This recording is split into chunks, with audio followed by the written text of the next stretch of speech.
वैशाख महात्म अध्याय 3।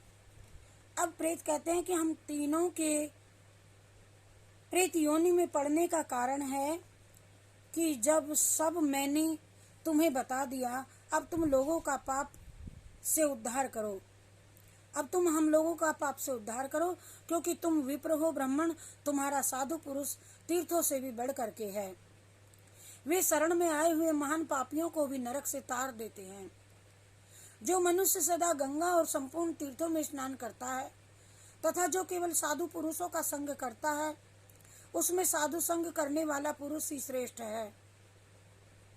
अतः तुम मेरा उद्धार करो। अथवा मेरा एक पुत्र है जो धन शर्मा नाम से विख्यात है, स्वामिन तुम उसी के पास जाकर के ये सारी बातें समझाओ। हमारे लिए इतना परिश्रम करो। जो दूसरों का कार्य उपस्थित होने पर उसके लिए उद्योग करता है, उसे उसका पूरा फल मिलता है। यह यज्ञ दान शुभ कर्मों से भी अधिक फल का भागी होता है। यमराज कहते हैं, ब्राह्मण उस प्रेत का वचन सुन करके धन शर्मा को बड़ा दुख हुआ। उसने ये जान लिया कि ये मेरे पिता हैं जो नरक में पड़े हुए हैं। तब तक सर्वथा अपनी निंदा करते हुए बोला। धन शर्मा ने कहा, स्वामिन मैं ही गौतम का आपका पुत्र धन शर्मा हूँ। मैं आपके किसी काम न आया। मेरा जन्म निरर्थक है। जो पुत्र आलस्य छोड़ करके अपने पिता का उद्धार नहीं करता, वह अपने को पवित्र नहीं कर पाता। जो इस लोक और परलोक में भी सुख का संतान विस्तार कर सके, वही संतान या तनय माना गया है। इस लोक में धर्म की दृष्टि से पुरुष के दो ही गुरु हैं, पिता और माता। इसमें भी पिता ही श्रेष्ठ है, क्योंकि सर्वत्र बीज की ही प्रधानता देखी जाती है। पिताजी मैं क्या करूं, कहाँ जाऊं, कैसे आपकी गति होगी? मैं धर्म का तत्व नहीं जानता, केवल आपकी आज्ञा का पालन करूंगा। प्रेत बोला, बेटा घर जाओ, यमुना के में जाकर के विधि पूर्वक स्नान दान करो।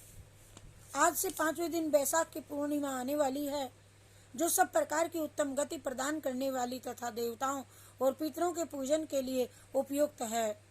उस दिन पितरों के निमित्त भक्ति पूर्वक तिल मिश्रित जल का घड़ा, अन्न और फल का दान करना चाहिए।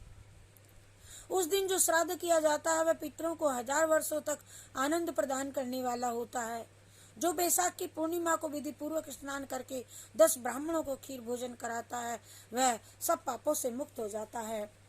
जो धर्मराज की प्रसन्नता के लिए जल से भरे हुए 7 घड़े दान करता है, वह अपनी 7 पीढ़ियों को तार देता है। बेटा त्रयोदशी चतुर्दशी को पूर्णिमा को भक्ति परायण होकर के स्नान जप दान तप हवन और श्री माधव का पूजन करो। उससे जो फल हो वह हम लोगों को समर्पित कर दो। ये दोनों प्रेत भी मेरे परिचित हो गए हैं, अतः इनको इसी अवस्था में छोड़कर मैं स्वर्ग में नहीं रह सकता। इन दोनों के पाप का भी अंत आ गया है। यमराज कहते हैं, महाराज ब्राह्मण बहुत अच्छा कह करके वह श्रेष्ठ ब्राह्मण अपने घर गया और वहां जाकर के उसने सब कुछ उसी तरह किया। वह प्रसन्नता पूर्वक परम भक्ति के साथ बैसाख स्नान और दान करने लगा। बैसाख की पूर्णिमा आने पर उसने आनंद पूर्वक भक्ति से स्नान किया और बहुत से दान करके उन सबको पृथक पृथक पुण्य प्रदान किया।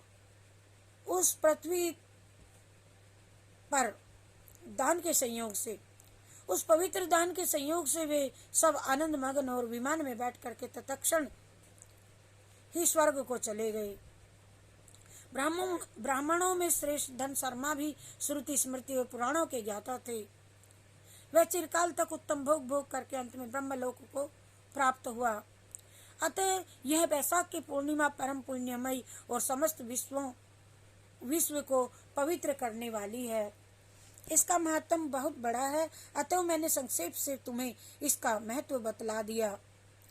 जो बैसाख मास में प्रातःकाल स्नान करके नियमों के पालन से विशुद्ध चित्त और भगवान मधुसूदन की पूजा करते हैं, वे ही पुरुष धन्य हैं।